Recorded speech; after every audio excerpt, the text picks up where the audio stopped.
충정교회 제가 한번 왔던 기억을 하시는 분들이 있으실지도 모르겠습니다. 제가 그때는 아마 사랑의 교회에 있었을 때였을 것 같은데요. 꽤 오래전에 우리 원로 목사님 저를 불러주셔서 이 자리에서 한번 말씀을 전했던 기억도 있습니다. 어쨌든 이 충정교회가 이제 어제보다 오늘보다 미래가 더 좋은 교회로 발돋움하기 위해서 원로 목사님이 쌓아놓으신 그 은혜의 토대 위에 은혜 위에 더 큰 은혜를 기대하면서 또 배유성 목사님 달려가실 때 우리 재직들이 함께 동역자가 되고 기쁨이 되었으면 좋겠다 싶은데요. 그래서 이렇게 한번 인사하면 어떨까요? 옆에 계셔서 감사합니다. 한번 인사할까요? 옆에 계셔서 감사합니다. 자, 거기보다 그 인사보다 더 진한 그 인사를 좀 나눠야 될 것 같은데, 얼굴을 뵈니 힘이 납니다. 한번 인사하겠습니다. 얼굴을 뵈니 힘이 납니다. 자, 이제 마치시고 어떤 사역 프로그램이 있는지 모르겠지만 이제 또 저녁 드셔야 되겠죠. 좀 일찍 땡겨서 드십시오. 이렇게 한번 인사하겠습니다. 얼굴을 뵈니 밥맛이 납니다. 보니까 말씀이 좀 짧은 분 계세요. 얼굴을 뵈니 밥맛, 그러고 얼굴을 싹 돌리시는데 그러면 안 됩니다. 자, 오늘 여러분 꼭 필요한 이야기들 나누려고 하는데요. 또 PPT가 안 되면 또 붙여주시기도 하고 그러니까 여러분 잘 따라오시면 좋겠습니다. 주의 손이 함께하는 충정교회, 사실은 제가 조금 얘기를 길게 가져왔는데 제가 배우석 목사님보다도 제가 원로 목사님께 먼저 말씀을 드렸습니다. 배우석 목사님하고 잘 사귈 테니까 허락해 주십시오. 두 번째는 제가 밑에 복선을 깐 게 뭐냐 하면, 오늘 다 못하는 것은 배우석 목사님 불러줄 수 있도록 목사님 압력을 좀 가해 주십시오. 그렇게 제가 말씀드렸는데, 제가 할 수 있는 데까지 시간을 딱 정해서 잘 하고요. 그 다음에 여러분들과 또 다시 만날 수 있는 기회가 있었으면 좋겠습니다. 자, 제가 그 다음 넘겨주시겠습니까? 그 다음 넘겨주시고요. 자, 들어가는 말부터 제가 시작해서 3페이지부터 제가 좀 이야기를 나누겠습니다. 여러분, 우리가 함께 모인 목적이 뭡니까? 궁극적으로 우리가 재직으로 이 교회를 섬기는 이유가 도대체 뭔가요? 우리 충정교회가 더 좋은 교회 됐으면 좋겠다. 그 꿈을 가지고 우리 함께 모인 거 아닙니까? 좋은 교회의 꿈을 가지고 있습니까? 그러면 좋은 재직입니까? 왜 이렇게 데시벨이 낮아질까요? 좋은 교회의 꿈을 가졌다라고 많이 고백들을 해요. 근데 중요한 것은 뭐냐 하면, 좋은 교회의 꿈을 이루기 위하여 나는 도대체 무엇을 할 것인가 하는 것을 오늘 잠깐 정리를 해 보겠습니다. 우리가 여기 모인 이유는 1-1번에 쓰여 있는 대로, 여러분 강의 안도 있으니까 그냥 따라오시면 되겠습니다. 우리 자신을 들여서 하나님의 꿈을 이루어 드리는 충정교회 되기 위해서 우리는 함께 모인 것입니다. 충정교회가 존재하는 이유 다른 건 아니죠. 하나님이 꾸시고 계시는 그 꿈이 내 꿈이 되었으면 좋겠다.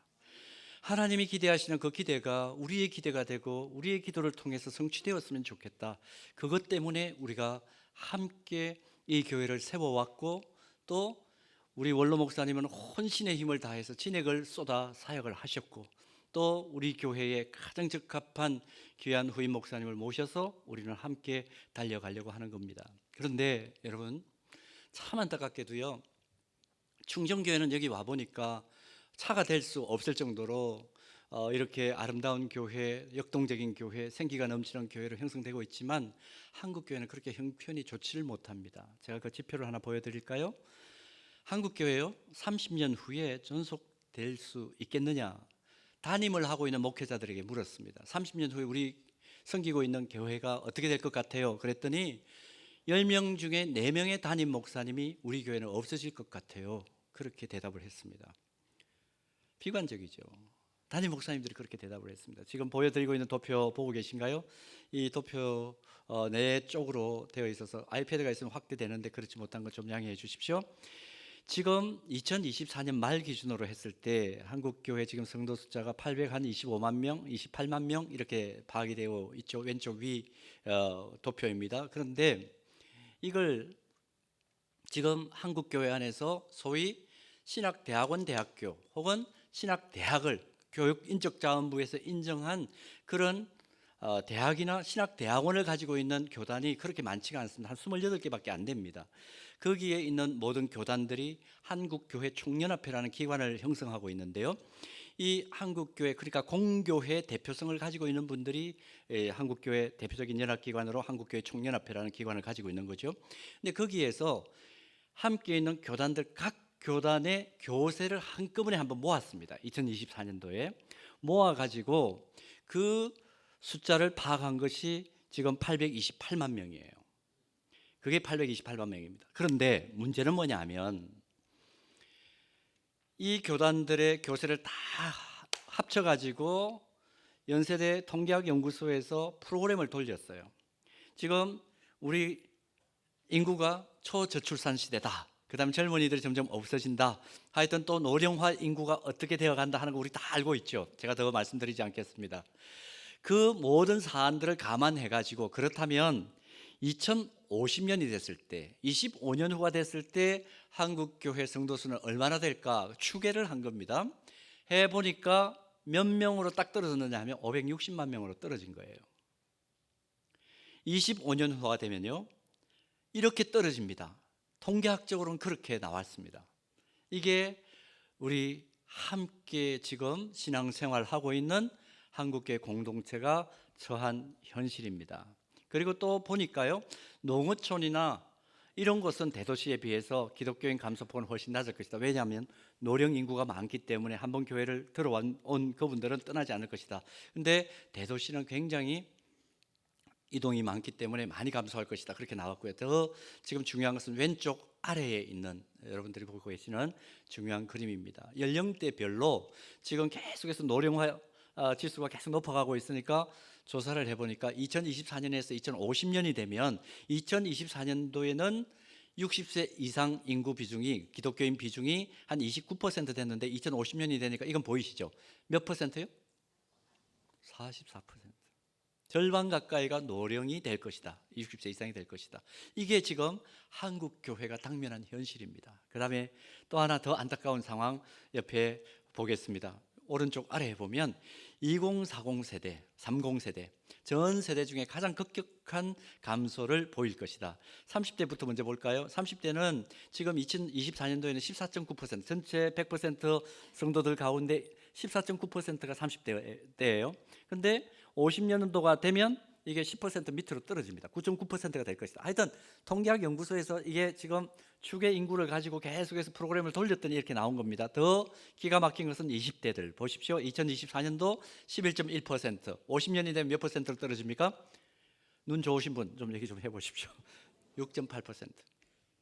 이게 한국교회 전체가 지금 당면한 현실입니다. 요즘 20대가요 자발적으로 교회를 나와서 예수 믿겠다고 하는 아이들을 우리는 뭐라고 부르느냐 하면 천연기념물이라고 부릅니다. 여러분 이거 부정할 수 없잖아요. 모르겠습니다. 우리 충정교회는 이게 뭐 아까 청년들 막 쏟아져 나올 때 제가 교회를 도착을 했습니다. 충정교회는 그럴지 몰라도 다른 교회들은 정말 이건 재앙을 만났다 싶을 정도로 20대들 여러분 지금 뭐 우리 교단의 유수한 교회들 울산에 있는 대형 교회 뭐 부산 수영로 교회 우리 유수한 교회들을 알고 있지 않습니까? 그 교회 담임 목사님이 제일 큰 염려가 1월 달에 뭔지 아세요? 아이들이 고등학교를 졸업하고 대학을 진학을 합니다. 대체적으로 수도권으로 다 올라오죠. 올라오면 부모님들이 제일 큰 걱정이 뭐냐 하면 뭐겠어요? 신앙생활을 이어갈까? 그게 제일 큰 염려라는 거예요. 울산 대형교회 좋은 목사님을 만났습니다. 만났더니 그런 얘기를 해요. 목사님, 특별히 우리 울산은 교육열이 큰데 아이들이 올라가가지고 신앙생활을 할지 안 할지 그 여부 때문에 부모님들이 잠을 못 잔다. 그렇게 얘기를 하더라고요. 잠을 못 잔다. 그러면서 저한테 하는 얘기가 서연교회 학사에 있으니까 잘 봐주십시오. 근데 우리 교회는 아쉽게도 PK만 들어올 수 있습니다. PK가 뭔지 아시죠? 목회자 자녀들, 그 다음에 MK, 선교사 자녀들만 들어올 수 있습니다. 우리는 지금 학사가 지금 벌써 한 26년째 지금 학사를 하고 있는데요. 학사에 한 40명 정도 있습니다. 합정 연결피기 때문에 2호선 라인이니까 굉장히 선호도가 크죠. 근데 제가 아쉽게도 PK와 MK만 들어올 수 있기 때문에 어렵다고. 여러분, 이게 지금 우리가 신앙생활하고 있는 한국교회 현실입니다. 그 중에 충정교회가 날마다 구원받는 사람이 새롭게 들어오는 교회로 우뚝 서 있으니까 이게 얼마나 복입니까? 자, 이런 현실 속에서 우리가 가져야 될 꿈이 뭘까요? 하나님의 꿈이 나의 꿈으로 받아들여지는 것 아닙니까? 다음 페이지 넘겨주십시오. 그래서 하나님의 꿈을 뭐라고 정리하면 좋을까? 뭐라고 정리하면 좋을까? 하나님의 꿈은 하박국 선지자가 이야기하고 이사야 선지자가 얘기하는 게 뭐죠? 여호와의 지식을 인정하는 것이 온 땅에 충만케 되는 게 내 꿈이야. 하나님 그렇게 우리에게 가르쳐 주셨잖아요. 하나님의 그 주권적인 은혜에 순복하는 열방이 내 앞으로 돌아와서 나를 예배하는 거, 그거 내가 꿈이야. 하나님 그렇게 우리에게 가르쳐 주셨잖아요. 그 꿈의 성취를 위해서 필요한 게 뭐냐 하면 동력이에요. 동력이에요. 자, 어떤 동력이 필요할까? 동력이 잘 되는 교회는 4세대가 균형을 갖춘 그런 교회입니다. 아마 여러분 교회가 그런 교회일 텐데요. 보십시오. 1세대 중부에 무릎을 꿇는 노년세대, 보통 3세대로 얘기하는데 제가 볼 때는 분석을 해볼 때 4세대가 교회에 있어야 돼요. 그 다음에 2세대는 리더십을 가진 시니어 세대, 교회 안에서 말이나 일이나 행동에서 후배들과 자녀들로부터 늘 존경받으며 모범이 되는, 그래서 다음 세대를 위해서 교회를 앞장서 섬기면서 교회 안에서 전인적인 어떤 섬김의 리더십을 발휘하는 세대, 2세대이겠죠. 누구일까요? 누구일까요? 자꾸 옆에 사람 곁눈질 하지 마십시오. 바로 나죠. 나. 지금 특히 충정교회는 오늘 재직 세미나에 참석하신 바로 여러분들일 것입니다. 75세 이상 되셔가지고 지금 우리를 위하여 기도해 주시는, 연세가 들수록 기도의 무릎이 강해져서 기도의 진자리 마른자리 가리지 않고 교회와 다음 세대를 위하여 날마다 하나님 앞에 중보의 무릎을 꿇는 1세대가 있을 겁니다. 그 1세대의 기도의 힘을 덧입어서 지금 2세대가 온 세대들에게 전인적인 섬김의 리더십을 발휘한다면 이 교회는 어제보다 오늘보다 미래가 더 나은 교회가 되겠죠. 3세대는 뭔가요? 동력하는 넥스트 세대, 시니어 세대의 섬김으로 격려받고 시니어 세대로부터 배우면서 힘있게 또 필요한 자리에서 동력을 해주는 세대, 지금 청년들이겠죠. 그 다음 4세대, 자라나는 미래 세대, 미래를 위해서 앞선 세대로부터 사랑과 관심을 듬뿍 받으면서 무럭무럭 자라나는 미래 세대가 있는 교회. 여러분, 충정교회 그런 세대인 줄로 믿습니다. 나는 어느 세대에 속할까? 여러분 잘 점검을 하십시오. 나는 어느 세대에 속할까? 자, 한번 손들어 보라 그럴까요? 자, 시간 없으니까 그러진 않겠습니다. 여러분 잘 생각해 보십시오. 나는 어느 세대에 지금 속해서 재직을 맡고 있나? 하나님께서 책임을 주셨나? 교회는 본질적으로, 그 다음 페이지 넘겨주십시오. 하나님의 꿈을 간직하고 성취하는 공동체예요.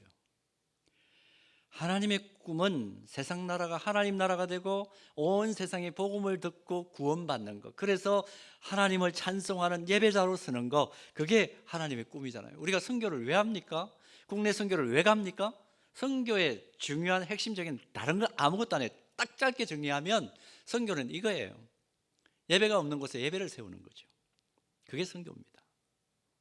예배자가 없는 곳에 예배자를 세우는 것이 선교 아닙니까? 선교를 그렇게 정의하면 복잡할 거 별로 없습니다. 선교라는 것이 예배가 없는 곳에 예배를 세우는 사역, 그것을 이렇게 풀어서 설명을 했습니다. 본질적으로 하나님의 꿈을 간직하고 성취하는 공동체, 하나님의 꿈이 무엇인지를 정확하게 깨달아서 세상 나라가 하나님 나라 되고 온 세상의 복음을 듣고 구원받는 것, 그게 이제 오늘 우리가 읽었던 요엘서 2장 28절, 그 후에 내가 내 영을 만민에게 부어주리니 너희 자녀들이 장래일을 말할 것이며 너희 늙은이는 꿈을 꾸며 너희 젊은이는 이상을 볼 것인데, 그게 뭐냐? 열방이 하나님 앞으로 돌아오게 되는 그 꿈을 꾸게 될 것이야. 하나님 그렇게 말씀하셨죠. 사도행전 2장에 다락방에서 기도하는 가운데 그들은 그런 은혜를 받고 이 꿈을 이루어드리기 위하여 자신을 드리기로 그렇게 얘기를 합니다. 환상을 보든 예언을 하든 꿈을 꾸든 한 가지 의미입니다. 무엇입니까? 예수 믿고 성령을 마음에 모시면 하나님이 주시는 꿈, 열방이 하나님 앞에 돌아와서 예배자로 쓰게 되는 그 꿈을 꾸게 된다 하는 것이죠. 자, 그러면 왜 열방이 하나님 앞으로 돌아오는 이 꿈이 중요할까요? 제가 2-2번에 그렇게 썼습니다. 세상 나라가 하나님 나라가 되는 꿈을 꾸어야 될 중요한 이유는 하나님 없는 세상은 너무나 부조리하고 허망하기 때문이다. 여러분, 사람을 믿을 수 있습니까? 사람을 믿을 수 있습니까? 하나님 외에는 우리가 믿을 수 있는 분이 안 계세요. 사람 믿었다가 우리 얼마나 헛발질 많이 했다라고 스스로 가슴을 쳤습니까? 얼마나 많이 시간 낭비했다고 서로 원망하면서 지금까지 우리가 살아왔나요? 그러니까 하나님 외에는 소망이 없어요. 제가 그래서 밑에다가 이렇게 썼습니다. 여호와께서 집을 세우지 아니하시면 세우는 자의 수고가 헛되다. 시편 127편 1절을 인용을 했고, 자, 우리가 굿이라고 얘기하잖아요. 거기에 God 하나님을 빼면 어떻게 돼요? 아무것도 아닌 거예요. 제로예요. 제로.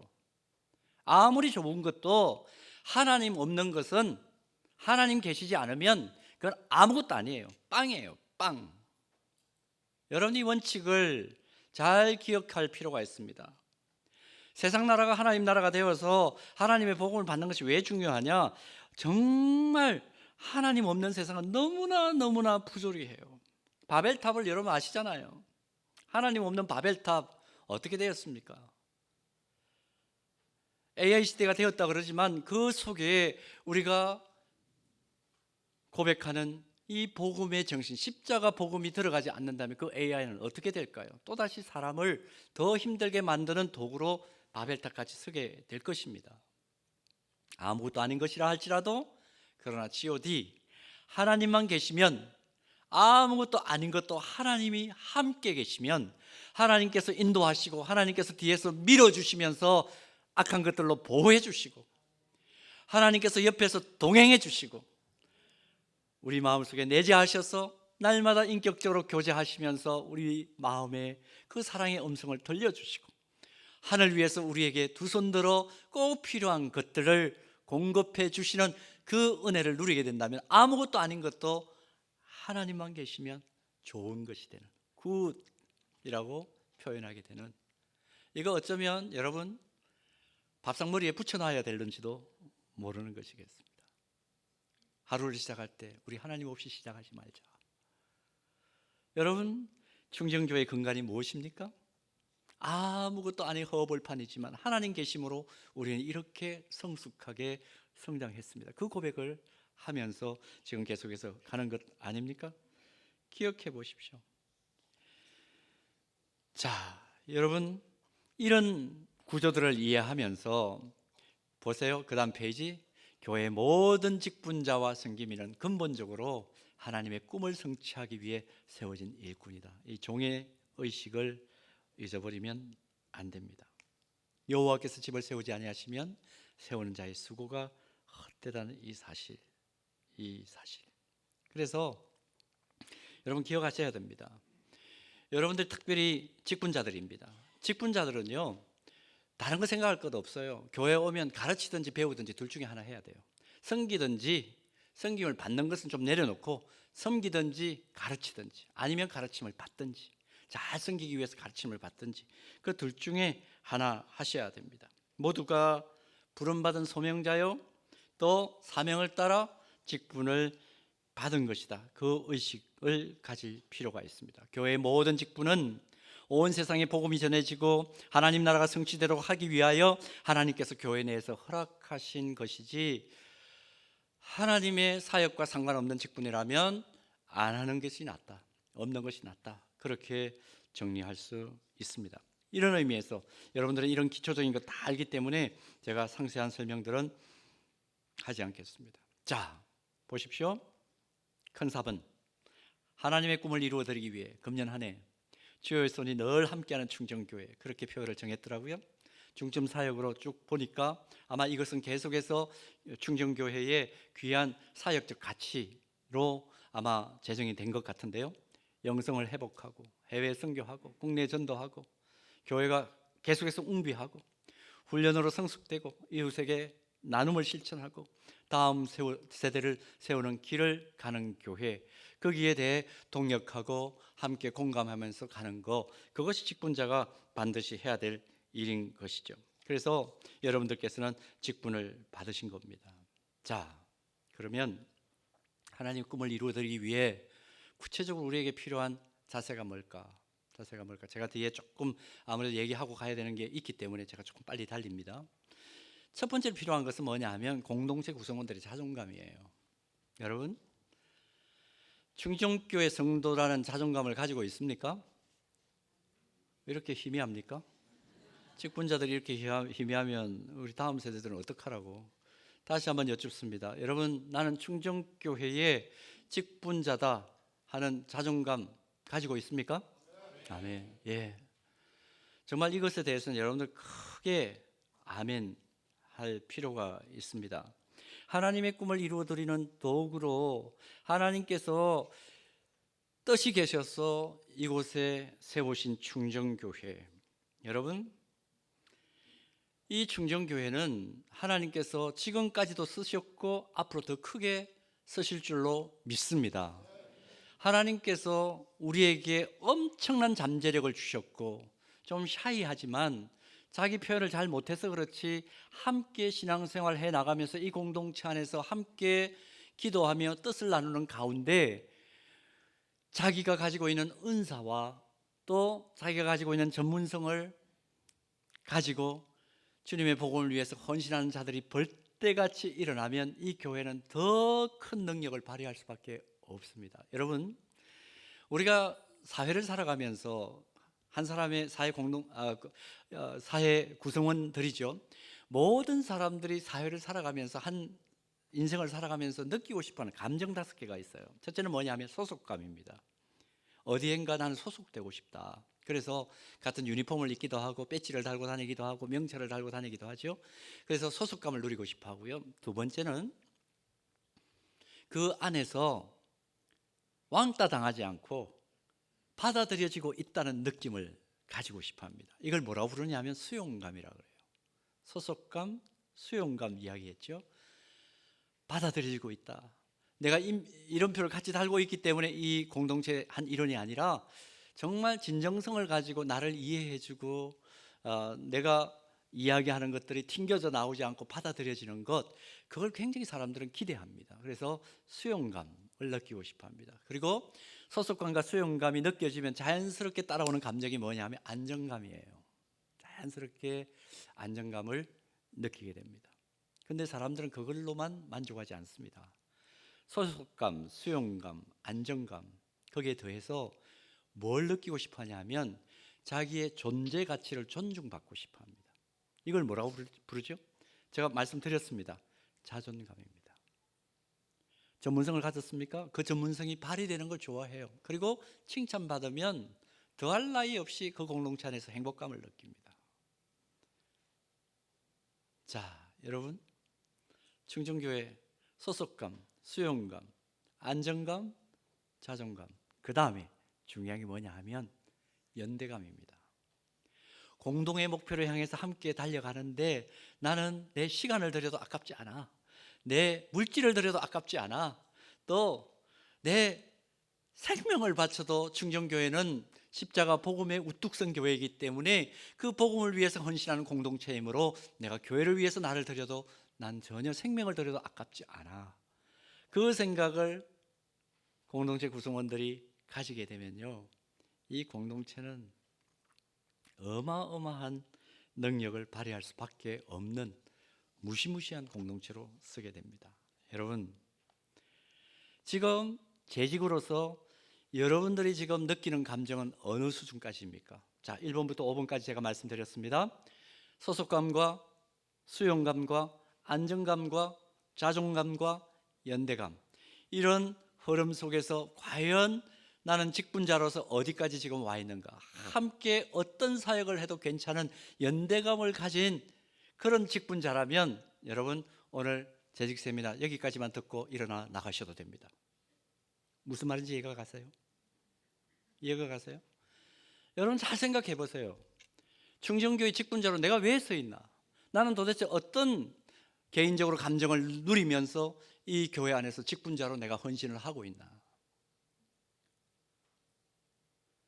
이 부분에 있어서 제가 목사님 얘기를 잠깐 할까요? 우리 교회 얘기를 할게요. 아직까지 충정교회를 내가 잘 모르니까. 우리 서현교회는요, 우리 교회는 올해가 60주년입니다. 충정교회가 역사가 좀 더한 걸로 제가 알고 있는데 더 오래됐죠. 우리 교회가 이제 60주년 행사를 지금 하려고 지금 여러 가지들 진행하고 있습니다. 그래서 6012 사역을 지금 하는데요, 60주년 12가지 사역을 하는데, 근데 그 중에 제가 정말 감동적인 얘기를 하나 연말에 들었습니다. 권사님 한 분이 저를 찾아오셨어요. 오셔서 하는 말씀이 뭐냐면, 목사님, 저는요, 아주 진지하게 얘기하신 겁니다. 그냥 지나가는 투로 얘기하신 게 아니라, 저는요, 세계에서 제일 훌륭한 목사님이 우리 담임 목사님이라고 늘 생각하고 그렇게 기도하고 있어요. 이제 제가 이제 2017년도에 위임을 했거든요. 올해가 이제 10년 차입니다. 그런데 10년 차 되기 전에, 두 자리 숫자 들어가기 전에 이 얘기를 꼭 해주고 싶어서 저를 찾아왔다는 거예요. 와, 얼마나 고맙던지. 뭐라 그랬다고요, 저한테? 세계 최고의 목사님으로 저는 목사님을 생각하고 늘 기도합니다. 근데 그 얘기를 들으니까 정신이 번쩍 나더라고요. 왜 권사님이 갑자기 이런 얘기를 하시지? 근데 이유가 있어요. 가만히 보니까 어디에서 들으셨는지는 모르겠는데 이분이 저한테 그런 얘기를 하더라고요. 목사님, 이찬수 목사님 설교 좋아서 저 듣습니다. 그러더라고요. 요즘 담임 목사님이 세 분이라 그러죠. 자기 교회 담임 목사님, 유튜브 담임 목사님, 자기가 좋아하는 또 담임 목사님. 자기 유튜브에서 이찬수 목사님 설교 듣는데요. 또 누구누구 얘기하더라고요. 이런 분들 다 설교 들어요. 근데 설교가 좋다 나쁘다를 떠나서 그분들 정말 훌륭한 목사님이시지만 제 마음속에 목사님이 왜 세계에서 제일 훌륭한 목사님, 최고의 목사님으로 제 마음은 늘 기억하느냐 하면요, 또 제가 그거 말씀드리러 왜 왔느냐 하면요, 이찬수 목사님 제 이름을 알까요? 이렇게 저에게 머리에 물으세요. 이찬수 목사님 제 이름 알까요? 제가 또 홀려가지고 모르죠. 그렇게 또 대답을 했어요. 그랬더니 하시는 말씀이 그 얘기입니다. 목사님, 새벽마다 필요할 때마다 기도 제목을 나눌 때 제 이름을 불러가면서 기도해 주시는 목사님은 전 세계에 우리 이상화 목사님밖에 없기 때문에 저는 세계 최고의 목사님이 우리 목사님입니다. 저는 그 생각 가지고 늘 감사하게 목사님 생각하면서 기도해요. 여러분, 저는 그런 목사입니다. 제가 그런 목사예요. 여러분, 지금까지 옥성승 목사님, 옥하는 목사님과의 관계를 잘 아시니까, 사실 옥성승 목사님은 제가 아주 30대 초반일 때부터 저를 보셨어요. 또 사랑의 교회 부교육자로 또 계셨으니까 그렇기도 하지만, 물론 저는 계시지 않을 때 그때부터 제가 사랑의 교회 사역을 했지만, 옥성승 목사님 어떤 분이신지 여러분 아시잖아요. 한 분 한 분 제자 훈련에 생명을 걸고 사역을 하시면서 여러분들 이름을 불러가면서 사역을 해 오신 목사님이세요. 그래서 여러분들은 정말 아름답게 신앙생활을 해 오셨죠. 옥하는 목사님과 함께 친분이 있어서 그냥 옥 목사님이기 때문에 좋다, 그거 아니죠. 옥 목사님의 영적인 깊이와 또 여러분들을 향한 다음 없는 사랑을 알기 때문에 옥성승 목사님에 대한 자부심을 가지고 지금까지 계실 겁니다. 또 앞으로도 그 자부심이 더 빛을 발하게 될 것입니다. 아마 원로로서 한국 교회가 또 주목하는 귀한 사역을 하시게 될 것이라 저는 믿어 의심치 않습니다. 자, 이제 배우성 목사님 오셨습니다. 여러분, 제가 선배예요. 제가 보니까 만난 지 얼마 안 됐지만 제가 보니까 제가 그래도 조금 더 능숙한 것 같아요. 사람을 소개하는 거나 이렇게 보니까. 왜? 제가 선배니까. 그런데요, 잘 생각해 보세요. 아무리 여러분 제가 좋아 보여도 저보다 더 훌륭하고 여러분들 심정 속에 최고의 목사님은 앞으로 누구이시고 지금도 누구이세요? 거짓말 아니죠? 여러분, 그 자존감이 필요합니다. 그 자존감이 필요합니다. 나는 새벽마다 내 이름을 불러가면서 나의 아픔을 자기의 아픔으로 끌어안고 계시는 우리 배 목사님과 함께 신앙생활한다. 그 자존감이 있을 때 이 공동체는 더 발전할 수 있습니다. 더 성숙할 수 있습니다. 더 힘있게 사역할 수 있습니다. 옥성승 목사님 역시 우리를 위해서 기도해 주시니까 함께 기도해 드려야 되지만, 또 동시에 이제 새롭게 오신 목사님이 나의 또 우리 가정에 또 내가 내어놓는 기도 제목들마다 놓치지 않고 기도하시는 세계 최고의 목사님이시다. 그 자존감, 하나의 실예를 들었지만 여러분이 교회 여러 영역들도 그렇게 생각해 보세요. 아무리 다른 떡이 좋아 보여도 내 입에 들어가는 떡만 못합니다.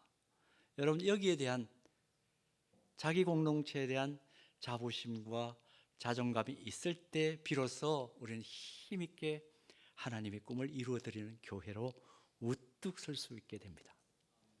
그런 은혜가 있기를 축복합니다.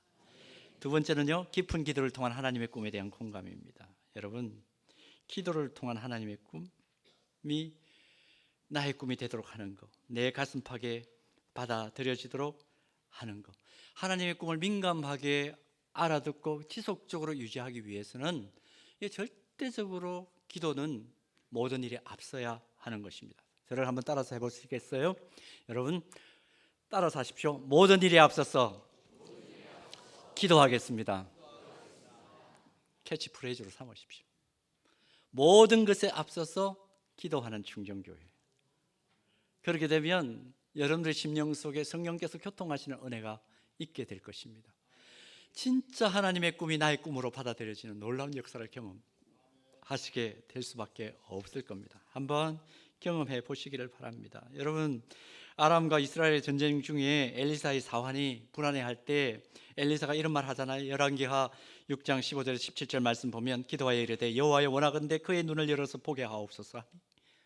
여호와께서 그 청년의 눈을 여심해 그가 보니 불말과 불병거가 산에 가득하여 엘리사를 둘렀더라.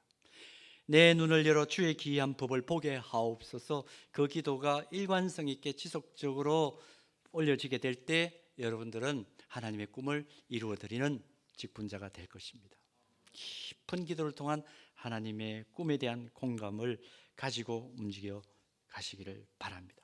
마지막 하나 빨리 얘기하고 제가 하고 싶은 얘기 잠깐 더 하고 마무리를 하겠습니다. 대가를 지불해야 될 각오를 해야 됩니다. 대가를 지불해야 될 각오. 아까 제가 모두에 시작하면서 그렇게 여쭈었습니다. 여러분, 좋은 교회의 꿈을 가지고 있습니까? 다시 한번, 좋은 교회의 꿈을 가지고 있습니까? 그럼 좋은 교회 되기 위하여 여러분은 뭘 하고 계십니까?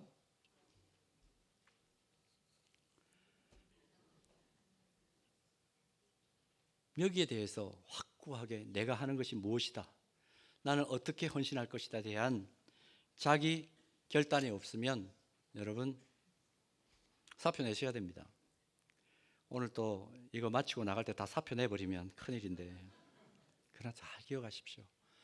좋은 교회의 꿈은 가지고 있는데, 꿈은 원대한데 좋은 교회가 되기 위하여 내가 지불해야 될 대가를 응당 지불하지 않고 날로 먹는 사람들 비겁한 것입니다. 비겁한 자리에 서 있지 않기를 바랍니다. 위대한 꿈을 가졌다면 그만큼 위대한 헌신이 필요한 거예요. 여러분, 일반 사회 조직도 그렇다는 것 우리가 잘 알고 있는데 우리가 이거 이해 못하면 어떻게 될까요? 한 사람이 꿈을 꾸면 그것은 단지 꿈이지만 모든 사람이 함께 꿈을 꾸면 그것은 현실이 됩니다. 여러분, 위대한 꿈을 가졌습니까?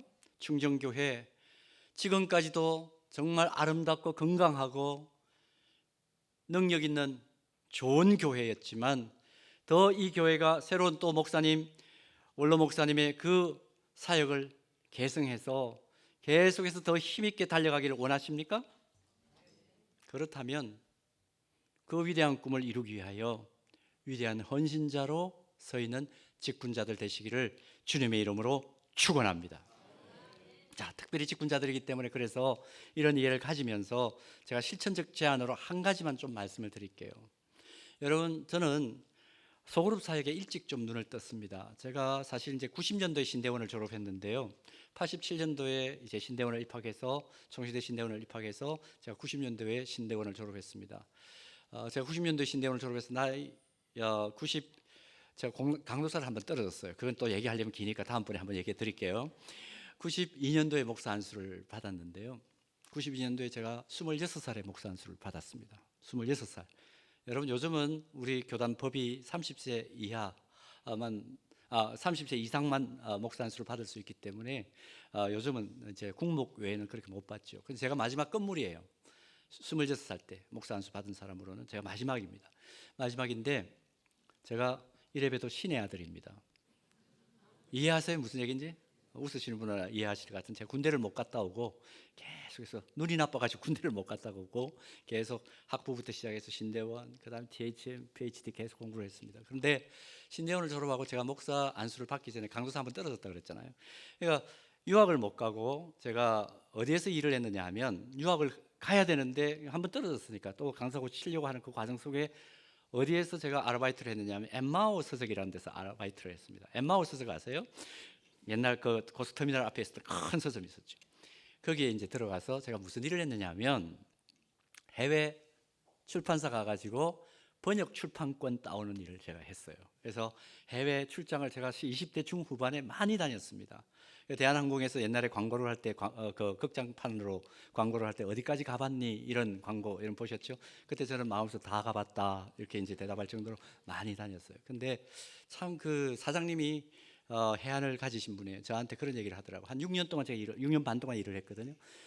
저한테 이제 사랑의 교회 가기 전에, 옥 목사님 만나기 전에 제가 이제 엠마오에서 일을 했는데, 그때 이렇게 얘기를 하더라고요. 가서 출판사 가가지고 일만 하고 오지 말고 주변에 좋은 교회, 그 다음에 또 좋은 컨퍼런스, 또 좋은 세미나 이런 것들을 좀 참석하고 오라고. 그 회사에서 돈을 다 댈 테니까. 근데 그 꼬시킴이 유학을 못 가게 하는 거였습니다. 알고 봤더니. 그래서 유학 가지 말고 자기하고 일하자. 그래가지고 제가 6년 반 동안 일을 했어요. 근데 그 과정에서 제가 계속해서 이제 북미 교회들을 보면서 성장하는 교회들의 큰 특징을 몇 가지 잡았는데, 그중에 제1특징이 뭐냐 하면 소그룹 사역을 잘하는 거더라고요. 소그룹 사역을 너무 잘해요. 여러분들 같으면 제자 훈련하는 교회니까 다락방 사역이죠. 다락방 사역을 너무 잘해요. 순장 사역을 너무 잘해요, 순장님들이. 그래서 그때 눈을 떴습니다. 계속해서 그 북미 교회들을 보면서. 그래서 제가 94년도에 엠마오에 있으면서 한국 소그룹 목회연구원이라는 기관을 세웠습니다. 그리고 학제적 연구하고 성경부 교재를 집필하는 일들, 이런 것들을 계속 했는데, 96년도에 이제 옥 목사님이 나하고 같이 일하자 그렇게 얘기를 하셨어요. 그래서 제가 목사님한테 처음 면접 볼 때 그랬어요. 당돌하게, 목사님, 저는 그런데 목회하면 하고 싶은 사역이 있습니다. 뭔데? 그러더라고요. 제가 소그룹 사역을 이건 놓치고 싶지 않습니다. 96년도에 만나서 제가 그렇게 얘기를 했더니, 목사님 눈이 둥그레져 가지고, 뭐 이런 놈이 다 있나, 사랑의 교회 오라 그러면 오는 거지, 그런 생각을 가지신 것 같은데, 정말 어른이세요. 제가 좋은 어른을 만난 거죠. 뭐라고 얘기를 하냐면, 그것도 하고 이것도 해라. 그래가지고 제가 소그룹 사역을 놓치지 않고 지금까지 계속해서 해올 수 있었습니다. 여러분, 건강한 교회, 제가 시간만 있으면 다음번에 기회를 드리면 임상적인 결과, 그 다음에 통계학적인 결과, 그 다음에 실제적으로 성경적인 이유, 그 다음에 사회적 변동적인 상황 속에서 이 소그룹 사역이, 여러분들이 다락방 사역이 얼마나 중요한지, 그리고 여러분들이 직분자로서 아마 순장들로 대부분 사역을 하실 텐데, 그 사역이 얼마나 교회를 새롭게 하고 날마다 생기 있게 만드는지, 그 사역들의 내용을 나중에 말씀을 드릴게요. 자, 중요한 거는요 뭐냐 하면, 아까 제가 무슨 얘기를 했습니까? 모든 사람들은 한평생을 살면서 느끼고 싶어하는 감정 5가지가 있다고 그랬죠. 기억나십니까? 금세 까잡수셨군요. 잘 생각해 보세요. 소속감, 수용감, 안정감, 자존감, 연대감. 이 감정을 효과적으로 빠르게 순적하게 경험할 수 있는 공동체의 단위가 어떤 단위일까요? 더 쉽게 제가 표현을 해드릴게요. 이와 같이 사회학적으로 12명 이상 모이면 그 그룹을 뭐라고 부르냐면 대그룹이라고 부릅니다. 사회학적으로 12명 이하가 모일 때 그 그룹의 형태를 뭐라고 부르냐면 소그룹이라고 합니다. 자, 이 5가지 감정을 어디에서 효과적으로 누릴 수 있을까요? 여러분들과 같이 이렇게 많은 사람들이 함께 모인 대그룹에서 그게 실효성이 있을까요? 아니면 소그룹에서 빠르게 느낄 수 있을까요? 묻는 제가 바보죠. 여러분, 다락방 사역의 중요성을 인지하셔야 됩니다. 제가 마지막 사진을 하나 보여드릴게요. 그냥 쭉 넘겨주십시오. 마지막 그 PPT에 제일 마지막에 사진 하나 있을 텐데 한번 보여주시겠습니까? 여러분, 이 사진이 무슨 사진이냐면요, 아우슈비츠에서 전쟁이 끝났다 하는 그 전쟁 종결 선언을 듣고 아우슈비츠에서 살아남은 사람들이 최초로 찍은 역사적 사진입니다. 여러분, 이 사진을 보니까, 사진 한번 확대시켜 주십시오. 보면 어떠세요? 이 사진 이게 보면 사람 얼굴이나 이거 모양들 이렇게 보면 어떤가요? 진짜 뭐 깡말랐죠. 근데 얼굴을 보세요. 다윗의 별을 이렇게 내 보이면서 아주 다윗의 별을 내 보이면서 득이만만하게 이게 보여주잖아요. 근데 이 사람들이 그 혹독한 수용소 환경 속에서 자기의 부모들이 죽어나가고 자기의 자녀들이 죽어나가는 그 환경 속에서도 어떻게 끝까지 살아남을 수 있었을까? 이 살아남은 사람들을 전문가들이 리서치를 했습니다.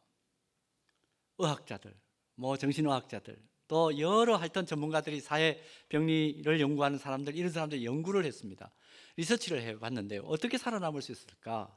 여러분, 어떤 사람이 살아남았는지 아세요? 강인한 DNA를 가진 사람, 뭐 처음부터 강한 어떤 체질을 가진 사람 아니었어요. 어떤 사람이냐 하면 어떤 사람이에요?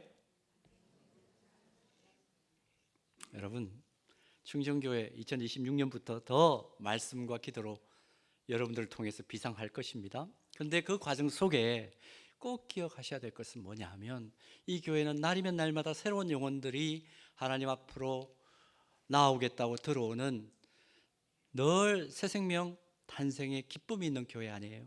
그 영혼들이 여기 와가지고 어떻게 소속감과 수용감과 안정감과 자존감과 동시에 이것은 정말 내 인생을 걸어도 괜찮은 목표야 하고 여러분들하고 연대하는 그 연대감을 가질 수 있을까? 대그룹에서는 힘듭니다. 어디에서 가능할까요? 그래도 대답을 안 하시면 제가 못 내려가죠. 어디에서 가능할까요? 소그룹에서 훨씬 가능합니다. 그래서 여러분들께서 다락방 사역 지금까지 잘 해오셨지만 더 잘할 수 있는 제가 방안을 말씀하라 그렇게 기회를 주시면 제가 와서 다시 여러분들하고 말씀을 나누도록 하겠습니다. 기도하겠습니다.